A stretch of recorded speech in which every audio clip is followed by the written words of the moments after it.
Another practice that you can do to create strong energetic fields is to explore the idea that your energy fields also reflect your vibrational gifts.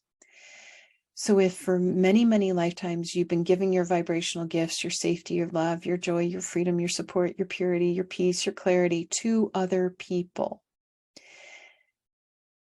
that's sweet, and it depletes, and it's not co-creative.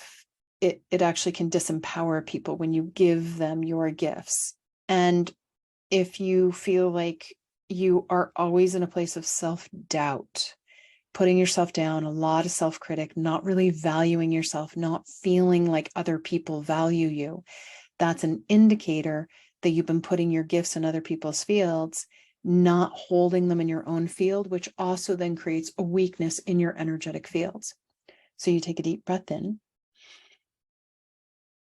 pull yourself into your divine line. Take a moment to invite your higher self, body, divas, higher self, and teams to spin your fields in a clockwise direction. You, soul rider, your body and your teams, retrieving all of your vibrational fabric of all of your gifts off of everyone and everything, bringing it back to your divine line, divine cosmic loop, within and around your divine line, divine cosmic loop. Retrieving your gifts back into your own fields. Keep spinning your fields in that counterclockwise direction, reweaving your vibrational fabric of your gifts back on you, back on you, back on you. Retreat, and you might like mantra, retrieving my vibrational gifts back on myself. Body, team, same. Retrieving my gifts back on myself. Cleaning, recalibrating. Retrieving my gifts back on myself. Spinning in that clockwise direction, retrieving your gifts, cleaning, recalibrating, reweaving, re-embedding your gifts back in your own field, which then creates a buffer around you. The more we are supported physically, financially, romantically, in the world, the more we're holding our gifts on ourselves, in ourselves, for ourselves.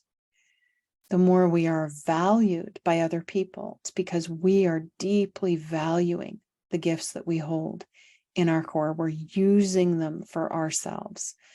So anytime you are wanting to be appreciated, respected, supported, take a deep breath in, hold your energy and awareness in your divine line, and invite your higher self, body, divas, higher self, and teams to retrieve all of your gifts from all of your lifetimes for you, soul rider, your body and your teams, off of everyone and everything that you were ever trying to help in a codependent way.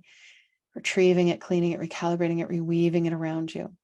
And you might go for a walk for 10 minutes or 20 minutes or 40 minutes a day, and let that be the mantra. When you go to sleep at night, if you have this pattern of not feeling valued, being valued, you're not supported, maybe all night long, invite some energetic aspect of you, your body, your teams, to use dream time to retrieve your gifts, clean them, recalibrate them, reweave them, re-embed them in your individual energetic fields. And then if you do feel a little head pressure, it's because you're retrieving your gifts, you're moving into a higher vibration, and then balance your electrical and your magnetic energy within your craniosacral fluid, expand your magnetics, your roots, as you hold a higher vibrational way of being, and then update all your reference points of ways in which you perceive and are perceived in all realms.